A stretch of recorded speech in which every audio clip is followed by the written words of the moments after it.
En primera plana, Carlos Herranz. Bienvenidos en Primera Plana, un programa de Radio Francia Internacional y de France 24. Esta semana ponemos el foco en un país que sin duda atraviesa una grave crisis política, el Líbano.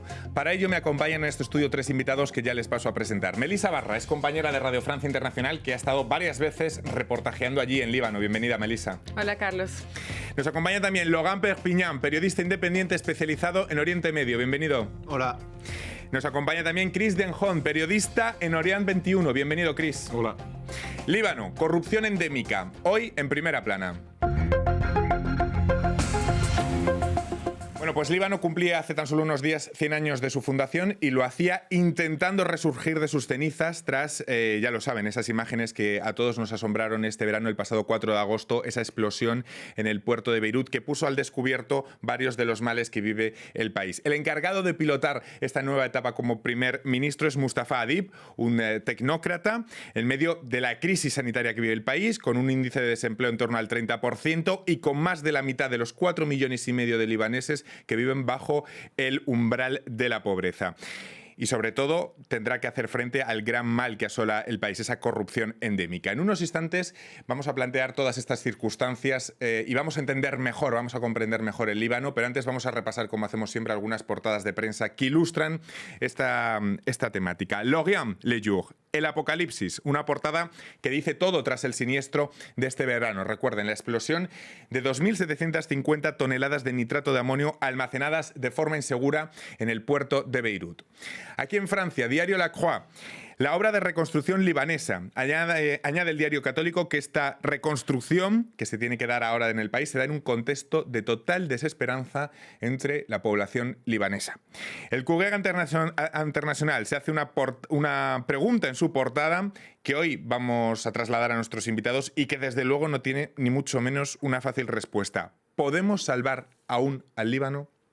Bueno, Melissa, lo primero, tras las imágenes que hemos visto este verano de esa grave explosión en el puerto de Beirut, ¿en qué situación se encuentra ahora mismo el Líbano? Bueno, hay varias caras en realidad de la crisis. Primero, humanitaria, como lo decías, la mitad de los libaneses están viviendo por debajo del umbral de pobreza. ¿Y por qué? Porque hay gente sin techo. Se hablaba de 300.000 personas que no tenían casa porque son casas muy antiguas, son casas otomanas, son casas que estaban en un estado deplorable y que se vinieron abajo. Está el sistema sanitario sin electricidad. En este momento hay 3 horas de electricidad al día si uno no tiene un generador eléctrico. También el agua que llega de las montañas tiene que llegar de cierta manera a Beirut y no está llegando porque no puede bombear porque falta electricidad. Y lo pudimos ver en las imágenes de la explosión que ocurrió en el puerto. En el puerto también se almacenaban, pues estaba el silo, los silos de grano, 85% de los granos del Líbano estaban ahí. Entonces estamos también enfrentando una situación de emergencia alimentaria terrible. Agreguémosle a eso el COVID, agreguémosle a eso la crisis de refugiados que todavía existe hoy en día y detrás de todo esto pues está la peor crisis económica que ha vivido el país. Logan, este siniestro sin duda el último golpe de un país que ya estaba en crisis previamente y quizá no hay que interpretarlo como una causa, sino más bien como una consecuencia de la crisis, ¿no? Sin duda, es lo que teman muchos libaneses y muchas libanesas, que esta explosión sea decontextualizada. Es una consecuencia de la crisis, de esta crisis multidimensional. Y hay que analizar un poco el contexto. Yo estaba en Líbano unos días antes de la explosión y cuando regresé al país estaba súper triste para este pueblo, porque yo estaba al despegue, yo estaba mirando por la ventana del avión y pensando, Beirut, nunca te vi tan triste, nunca vi tu gente tan desesperada, sin esperanza. Los cortes de electricidad son diarios, 3 horas de electricidad diario, es imposible vivir así. Los hospitales faltan de todos. La revolución libanesa está confinada desde unas semanas. Y bueno, pensamos estar al final de una historia y pensaba qué puede pasar peor. Y finalmente, unos días después, esta explosión vino. Y bueno, resultamos que 300.000 personas están sin techo. Y ahora el pueblo libanés tiene más rabia contra sus élites porque estos ni abrieron ni una escuela, ni un gimnasio para acoger a estas 300.000 personas sin techo. Es terrible. Luego vamos a intentar explicar el reparto del poder en este complejo país, pero antes me gustaría, Chris, preguntarle por el hombre encargado de pilotar esta nueva etapa. A finales de agosto se designó al primer ministro, el diplomático suní Mustafa Adib, embajador hasta ahora en Berlín desde el año 2013. ¿Qué perfil tiene el nuevo primer ministro? Y me gustaría preguntarte, Chris, ¿se le concede crédito y esperanza o ahora mismo eso es improbable? No es improbable, pero es una persona, es un tecnócrata, pero tiene una posición consensual, Sí. mientras la mayoría de los partidos en Líbano, la mayoría de los partidos, el partido de Hariri, también el Hezbollah, están dispuestos a ir adelante. Pero, por ejemplo, por el Hezbollah hay una condición, hay que bloquear las sanciones impuestas por los Estados Unidos contra Irán y contra Hezbollah. Por ejemplo, no se puede desarrollar un gobierno de unión nacional si uno de los partes está sancionado gravemente por los Estados Unidos. Este puede ser un daño por la iniciativa francesa. A partir de ahí, el presidente Macron, que ha estado 2 veces de visita a partir de la explosión, ha pedido reformas al país, reformas al nuevo primer ministro. ¿Por dónde deben ir estas reformas que se piden para canalizar esa ayuda internacional? Logan. Este nuevo primer ministro tiene retos que son casi imposibles. En serio, porque primero tiene que formar un gobierno. Es una cosa muy complicada. Segundo, tiene que hablar con el FMI. Ya el Líbano no habla con ellos. Esta situación con el bloqueo de los Estados Unidos y el bloqueo en consecuencia del Hezbollah y del Hamas ahora mismo para formar un gobierno le pone en una situación terrible. De momento no sabemos casi nada de esta persona, solo que se queda mudo desde su investidura, ya no habla, está esperando ver cómo puede salvar el país, pero de momento él no tiene la solución ni nadie sabe cómo va a evolucionar. Estamos hablando de Hezbollah, pero me gustaría explicar el contexto a todos nuestros oyentes y telespectadores cuando estamos hablando del Líbano. ¿Cómo se produce hasta ahora ese reparto de poder entre las comunidades del país? No sé quién lo quiere explicar. Chris, explícanoslo. Mira, Líbano ha sido establecido como un sistema confesional por el mandato francés en 1920 y entre 1943. Ha sido una encuesta que ha dividido el país en influencias de las comunidades religiosas. Entonces, era también para proteger la entonces mayoría cristiana, ahora es una minoría, y garantizó que, por ejemplo, el presidente siempre es un cristiano maronita, el presidente del gobierno es un sunito, y a la dirección del parlamento hay un shia. Es decir, este esquema está preconfigurado para que ustedes se imaginen. Sí, la diferencia es que hay una evolución demográfica mientras tanto, y esta situación un poco muy tendido ha sido corregido por el acuerdo de Taif en 1989, en donde el presidente cristiano obtuvo menos poder y un establecimiento de una igualdad entre musulmanes y cristianos. Este sistema confesional, se puede decir, es una protección por las comunidades, pero también es un bloqueo por el desarrollo de la sociedad. Y los que la gente en la calle critican lo más es una corrupción endémica, una corrupción que no es directamente ligada a este sistema confesional, porque no se puede abolir este sistema en 24 horas, pero necesitan una modificación radical de ese sistema confesional y sobre todo de medidas muy concretas contra la corrupción y medidas sociales para obtener una solución de la población. Y a este sistema interno que explica Chris se le incorporan además factores externos. Rescato una frase que dijo el presidente Macron de visita en Líbano. Si abandonamos Líbano en manos de las potencias regionales, en alusión a Irán y Arabia Saudí, habrá otra guerra civil en el país. Recuerden que el país estuvo sumergido en una grave guerra civil entre el año 75 y el 90, corrígeme si me equivoco. La frase de Macron, ¿este riesgo es hoy por hoy real en Líbano? Bueno, En lo personal, Sí. yo creo que es menos real que lo fue hace, yo diría, 5 o 6 años. Es decir, en el momento en que el Líbano estaba viviendo, donde su vecino Siria, una guerra civil, y donde él mismo, el país estaba implicado, donde facciones políticas, militares estaban implicadas en esa guerra. Era una época también en la que había muchísimos refugiados sirios en el país, había un odio profundo de una gran parte de los libaneses hacia esa población refugiada, como lo fue en el 75, cuando estalló la guerra civil. También era porque una gran parte de los libaneses no soportaba la presencia de refugiados palestinos. Entonces, cuando hubo la guerra civil en Siria, hubo de nuevo esa imagen, de nuevo esa situación, y agreguémosle a eso también que existía el califato de la organización Estado Islámica que está en las puertas del Líbano. Hubo atentados en el Líbano, en barrios chiitas, en barrios controlados por el Hezbollah. Es decir, que era una época muy, muy tensa.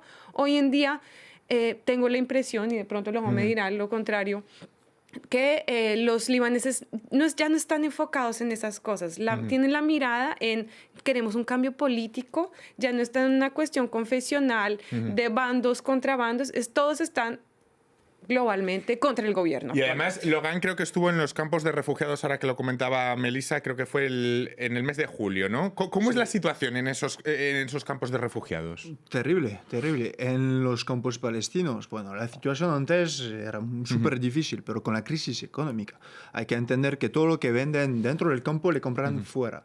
Y los precios están multiplicados por 7. O sea, la gente del Líbano, los libaneses, que tienen dinero, casi no pueden ir al supermercado. Los restaurantes estaban casi vacíos. Es súper complicado para todos. Pues hay que imaginarse para personas que viven en un campo, que no pueden salir casi de este campo, que tienen que vivir dentro más el confinamiento. Ha sido una explosión de problemas para ellos. Y ahora se trata para ellos de sobrevivir. De una manera muy simple, de sobrevivir. Por lo de la guerra civil, bueno, esta amenaza, hay que entender que amenazan de una guerra civil cada vez que hay una cosa que pasa en Líbano. Hace años. Macron no inventó nada. Y era exactamente el discurso de las élites libanesas al 17 de octubre pasado, al inicio de la revolución. Sois irresponsables de manifestar por las calles, vais a provocar una guerra civil. Al final, hoy estoy totalmente de acuerdo con Melissa. Las cosas cambiaron desde el 17 de octubre pasado. En las manifas había chiías, había suníes, había cristianos, todos se encontraron, formaron grupos juntos, se unieron, y hoy creo que este riesgo no existe, pero hay injerencias extranjeras, iraní, saudí, Turquía, porque no se puede olvidar tampoco, hay la amenaza israelí, hay los Estados Unidos, que desempeñan un papel muy importante en el país. Vamos a dejarlo ahí un momento en este punto de las injerencias. Les voy a volver a preguntar por ello a vuelta de esta breve pausa. Enseguida volvemos.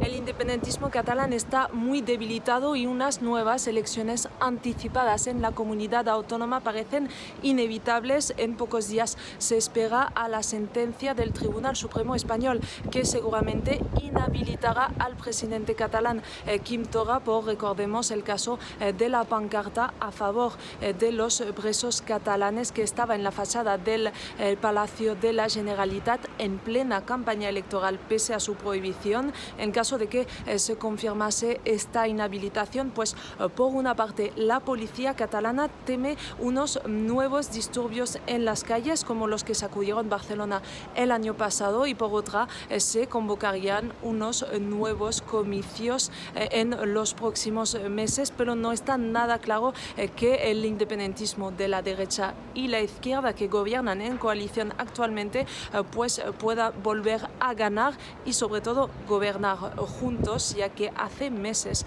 que la división entre ambos partidos es evidente.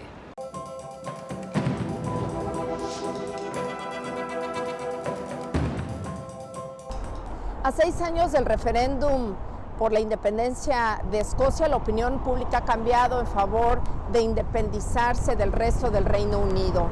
Los vientos soplan en favor de una Escocia independiente. Según las últimas encuestas de opinión, 53% votaría en favor de independizarse del Reino Unido. Según los expertos, el creciente apoyo para una Escocia independiente se debe a la salida del Reino Unido de la Unión Europea, el Brexit, a la que los escoceses siempre se han opuesto.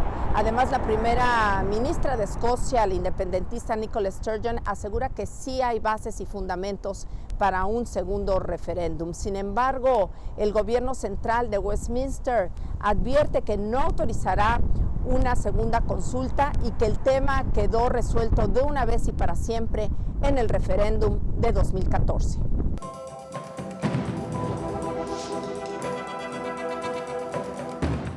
Quebec es una provincia famosa por ser una isla francesa y católica en un país de mayoría inglesa y protestante. También por los dos referéndums en los 80s y 90s que decidieron por márgenes estrechos que Quebec se quedaría en Canadá. Actualmente, Quebec está viendo resurgir al nacionalismo bajo el liderazgo de François Legault, un ex separatista y ahora líder de la coalición Avenir Québec o CAQ. Y recientemente, el ente de vigilancia que hace cumplir las normas sobre el uso del francés en la provincia recibió una inyección de $5 millones. Aún así, otro referendo independentista parece no ser una opción para Legault. El apoyo público ha fluctuado, aunque las más recientes encuestas registran que alrededor de una tercera parte de la población favorece la independencia. Como explicó la profesora de Sociología Claire Durand a France 24, cada vez más personas en la provincia se identifican con una identidad quebequense, aunque querer la independencia por esta razón es cada vez menos común.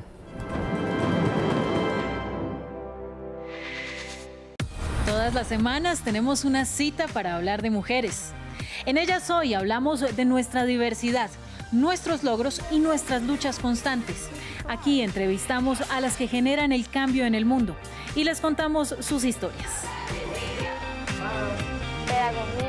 Ellas Hoy en France 24 y France24.com.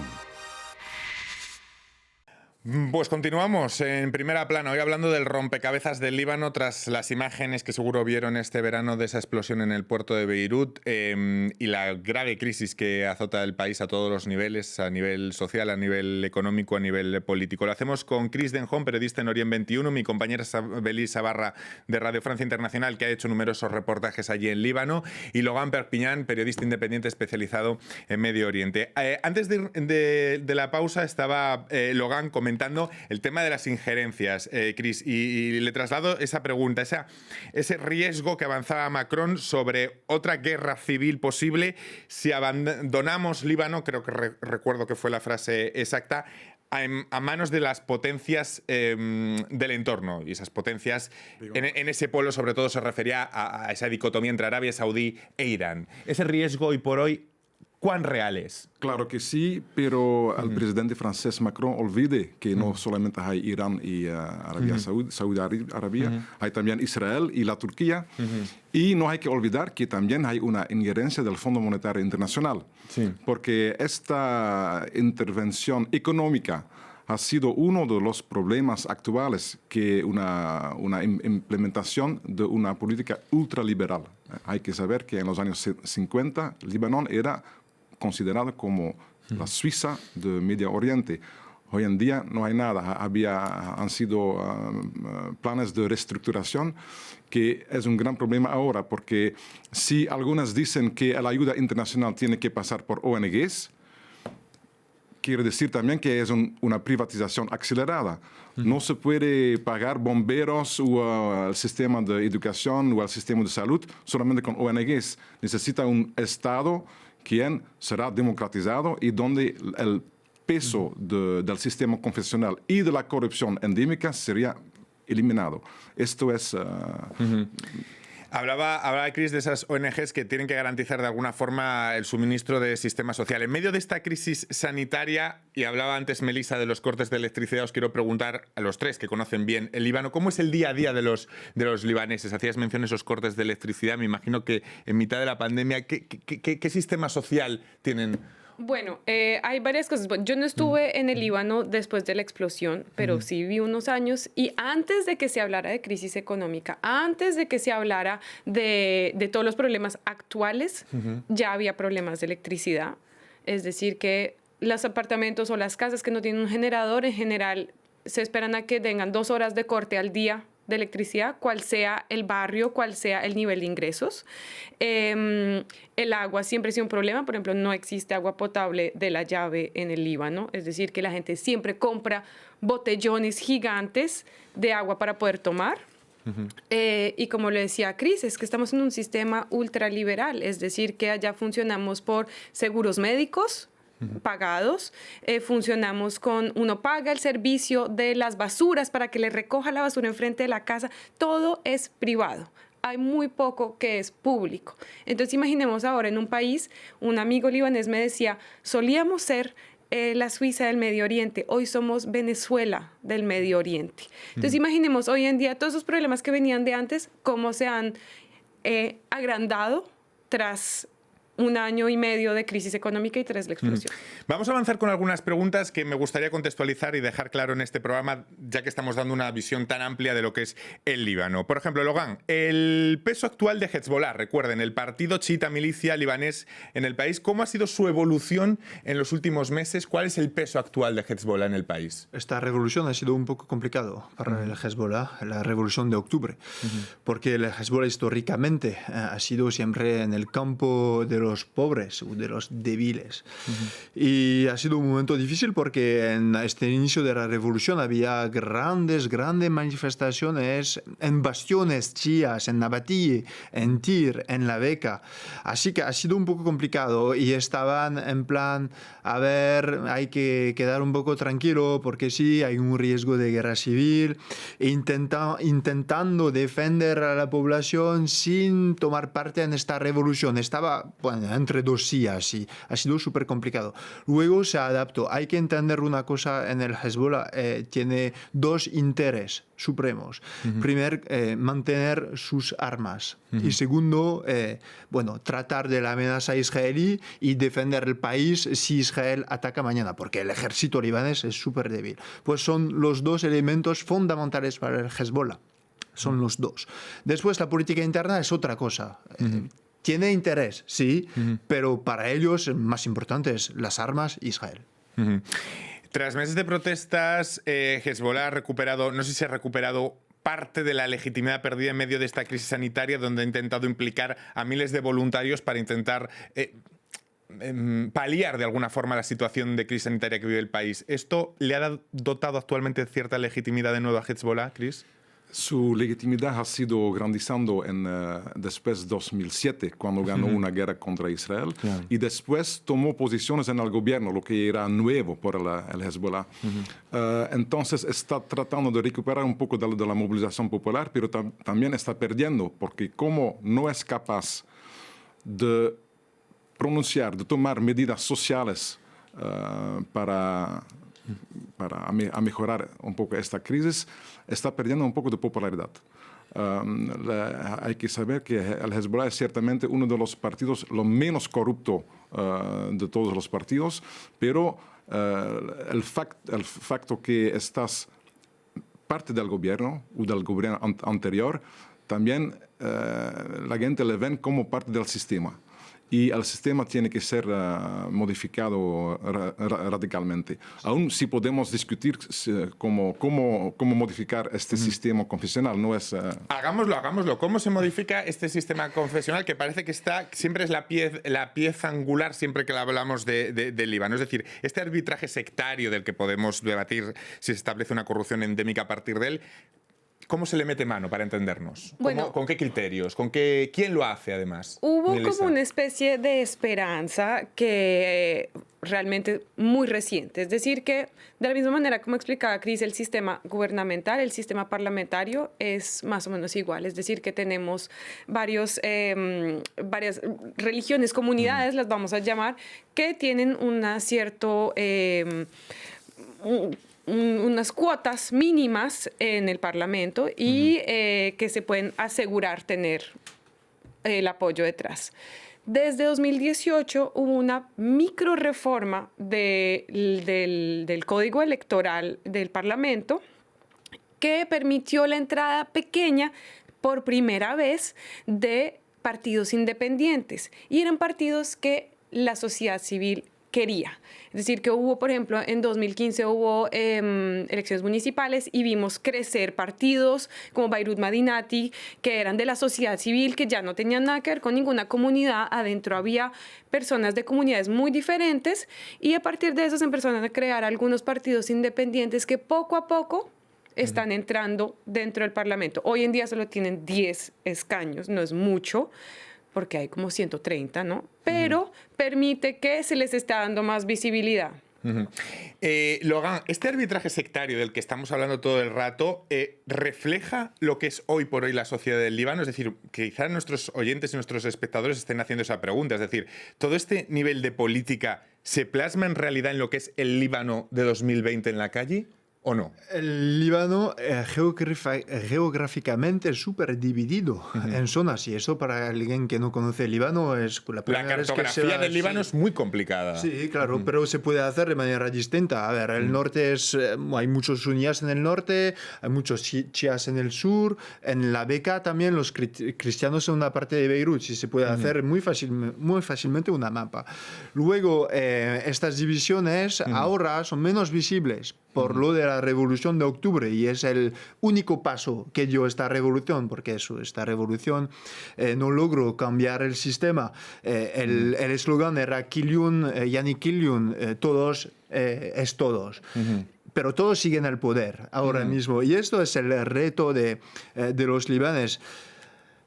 Tienen que luchar y luchar más para intentar construir algo nuevo. Y con el caso de este primer ministro, muchos libaneses dicen, bueno, es parte del sistema. Es parte de lo mismo. Sí, es parte. Pues hay que sacar todos estos, intentar con algo nuevo, como no sabemos, y es un fallo de esta revolución, porque no tiene propuestas claras. Pero dicen, bueno, ya.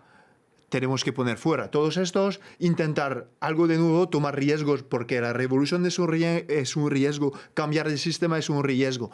Si es posible o no, nadie lo sabe, ni yo, ni ellos, ni nadie. Así que, bueno, el futuro nos dirá. Y no olvidemos también, también que el Líbano fue uno de los pocos países que no tuvo su primavera árabe. No lo tuvo en un momento en que lo miraba y miraba lo que pasaba en Siria, miraba lo que pasaba en Egipto, miraba lo que hasta pasaba un poquito en Jordania también.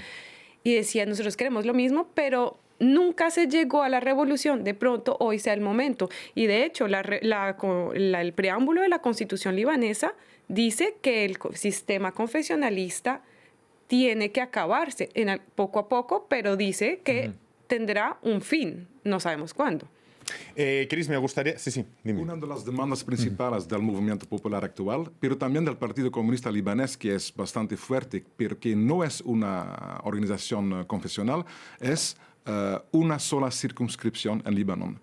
Lo que quiere decir que un partido puede presentarse en todo Líbano y obtener sedes en el Parlamento. Pero hay que saber también que el sistema actual confesional con distintas circunscripciones garantiza una protección de las distintas comunidades, sean religiosas o no religiosas. Como belga conozco bastante bien un modelo federal que puede ser una protección y contra la opresión de una comunidad contra otra comunidad. Lo que yo no sé, ¿se han analizado este tipo de modelos para el caso del Líbano? Es decir, si se fuera una sola circunscripción, los riesgos que se podrían asumir respecto a la falta de representatividad de comunidades, ¿todo esto está analizado? Está analizando hoy en fecha, porque yo sé que, por ejemplo, el movimiento Shia, como el Hezbollah, no es en contra, porque como con la evolución demográfica hay más Shias hoy que hace un siglo, ellos están en favor de una sola circunscripción. Puede ser algo más democrático que el sistema actual confesional, en donde cada organización confesional está defendiendo su propia comunidad más que la totalidad de la población.